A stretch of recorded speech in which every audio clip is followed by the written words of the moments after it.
Most people like to wait for crisis or breakdown or trauma or disease or diagnosis to finally make up their mind to change. My message is, why wait? So you can learn and change in a state of pain and suffering, or you can learn and change in a state of joy and inspiration. I like the latter, and more people are getting that. So I don't really care, because people come to our events for all kinds of reasons.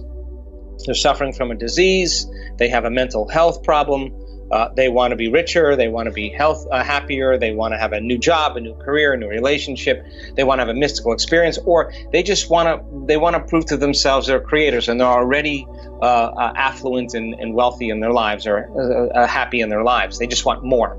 So knowledge is the precursor to experience. Yep. The more knowledge you have, the more prepared you are for an experience. So then, how do we get more people out of living in their past and living in their future? Well, think about the hormones of stress. When you are under stress and that sympathetic nervous system is switched on, you're going to narrow your focus on the cause, whatever it is. So then as you narrow your focus on matter, if it's a person, it's an object, it's a thing, it's an animal, it's a place, all of your attention is being directed towards something in your outer world, right? So then where you place your attention is where you place your energy. So the stronger the emotion you have to a problem in your life, or your ex, or a person, or your boss, or whatever, the more you're giving them your attention, which means where you place your attention is where you place your energy. You're giving your power away to that person, and that's available energy that you could be using to heal your body or design a new destiny. So then set a person down, because the change is to be greater than your environment, to be greater than all those conditions in your outer world, to be greater than your body, and to be greater than time. Sit them down and say to them, okay, you've been narrowing your focus on everything material, converging your attention. Let's do the opposite. Let's diverge your attention. Let's open your attention. Instead of focusing on matter, focus on nothing. Open your awareness to the field, to space. And if you open your awareness to the field and space, in the beginning it takes a little practice, but when you begin to sense space, you're no longer thinking or analyzing. And if you're not thinking or analyzing, you start to change your brain waves and slow them down. So then if you keep doing this, sooner or later, you're going to take your attention off your body. And you're going to go from somebody to nobody. You're going to take your attention off the people in your life. And as you lower the volume to those emotions, you're going to go from someone to no one. If you take your attention off your cell phone, your computer, your car, all the things in your life, you're going to go from something to nothing. If you take your attention off where you're sitting, or where you need to be, or where you need to go, you're going to go from somewhere to nowhere. And if you take your attention off time, linear time, you're going to go from some time to no time. And that is the moment you get beyond yourself. And that is when you are passing through the eye of the needle. That is the door to the quantum field. That is the nexus of the quantum. And you can't enter that quantum field as a somebody. You can only enter it as a nobody. So when a person begins to get beyond themselves, the only thing they're left as is pure consciousness. They're left as an awareness. Aware that they're aware in infinite space. Now, the quantum field is an invisible field of information that transcends time and space. In other words, there's no people there, there's no bodies, there's no things, there's no places, there isn't even time. So take away the earth, take away the moon, take away the stars, take away the light from the stars, take away the galaxies, take away everything material. And what are you left with? Just an infinite space of nothing physical. That is the quantum field. But just because you can't see something doesn't mean it doesn't exist. So you can only experience that field with your awareness. Now, getting people to that elegant moment, we can only talk around. You have to practice doing it. And now I'm happy to say, after 6 years of laboring with people to get beyond themselves and to be able to slow their brainwaves down from that beta brainwave pattern, that high beta brainwave pattern, into alpha and theta, the whole purpose of meditation is to get beyond the analytical mind. And what separates the conscious mind from the subconscious mind is the analytical mind. So then, as people begin to slow down their brainwave patterns, they're actually entering the operating system, where all those hardwired attitudes and automatic habits and programs and emotional reactions and addictions exist. Now they can begin to make measurable changes.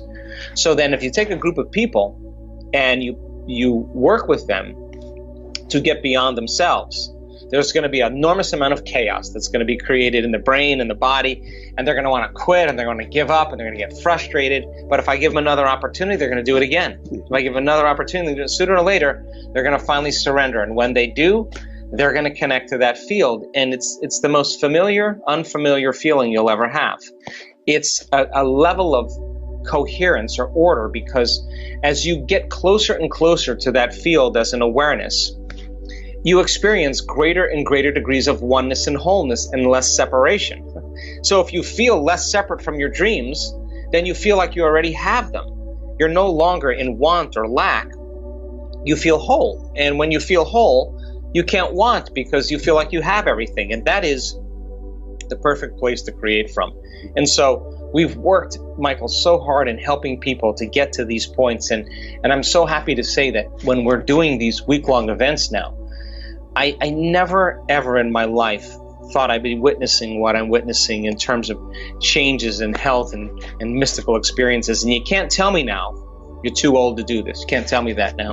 You can't tell me you're too sick to do this. You can't even tell me that, because I've seen all kinds of ages and all kinds of sick people really reverse some very serious health conditions.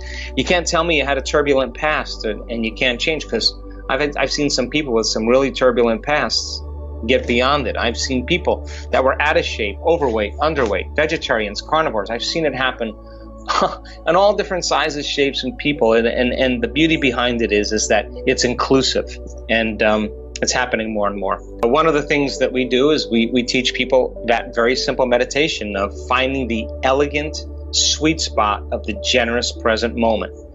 That when they get beyond their body, their environment, and time, and they become pure consciousness, they have to be in the present moment to do that. Now, there's a formula for that as well. And if you can go and check out some of the meditations, but we teach people the basis of how to get there. Heart coherence is another way to begin to slow your brainwave patterns down. When you're feeling with your heart, I always say the brain thinks, but the heart knows. When you're feeling with your heart and you're trusting the intuition of your heart, that's because your energetic field is tapping into information, and your heart becomes the compass for you to know. So then when you lead with your heart in your life, it's very different than leading from any other place. So if you're going to believe in a future that you're creating with all of your heart, it better be open and activated. So heart coherence is another way. We have certain breathing techniques that we teach people that help to slow their brainwave patterns down to get into that place. But I mean, there's many ways to go about it, but the key is that you do it. Because if you don't do it, you're probably not going to experience the benefits. And just like any skill or any habit, in the beginning it takes a lot of conscious effort, but then once you get good at it, then you can do it automatically. And we have people in our work that we've measured their brainwave patterns. They can change their brainwaves in 4 seconds, 5 seconds, 9 seconds, 12 seconds. It's not like, hey, I'm getting to the quantum field before you. It's more like, I know how to do this.